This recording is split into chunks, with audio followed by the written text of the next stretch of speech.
નમસ્કાર દર્શક મિત્રો, સુરત ફર્સ્ટ ન્યૂઝમાં આપનું હાર્દિક સ્વાગત છે. હું છું મેઘા અગ્રાવત અને જોઈએ આજના સમાચાર વિગતવાર.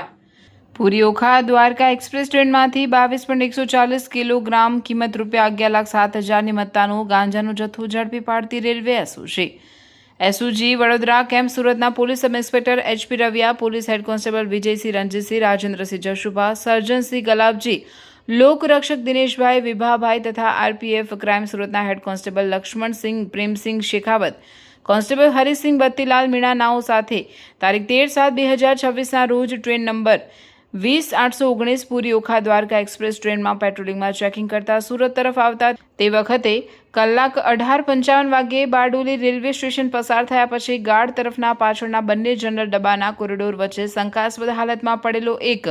પોપટી કલરનો મીણિયા કોથળો, એક બ્લુ ભૂરા કલરની ટ્રેકિંગ બેગમાં વનસ્પતિજન્ય માદક પદાર્થનો જથ્થો ભરેલ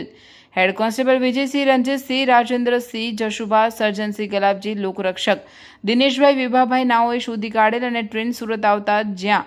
ASI દિનેશજી પરથીજી, હેડ કોન્સ્ટેબલ મહેશભાઈ પોપટભાઈ, લોકરક્ષક શિવ મુકેશભાઈ, RPF સુરત પોલીસ સ્ટેશનના રતનલાલ શંકરલાલ નાઓની તથા સાથેના પોલીસ માણસોની મદદથી આ જથ્થું ટ્રેનમાંથી ઉતારી આ અંગેની NDPS એક્ટ હેઠળની કાર્યવાહી કરતા કુલ 22.140 કિલોગ્રામ ગાંજો, કિંમત 11,07,000નો મુદ્દામાલ અજાણ્યો ઇસમ પોતાના આર્થિક લાભ માટે ટ્રેન દ્વારા ગેરકાયદેસર રીતે આયાત કરી પોલીસમાં પકડાઈ જવાના ડરથી બિનવારસી હાલતમાં છોડી નાસી ગયેલ હોય નાસી જનાર અજાણ્યા ઇસમ વિરુદ્ધ સરકાર તરફે police head constable Rajendrasinh Jashubha, રેવર નોકરી SOG વડોદરા કેમ્પ સુરત નાઓએ ફરિયાદ આપી સુરત રેલવે પોલીસ સ્ટેશનમાં NDPS એક્ટ મુજબનો ગુનો રજીસ્ટર કરવામાં આવેલ છે.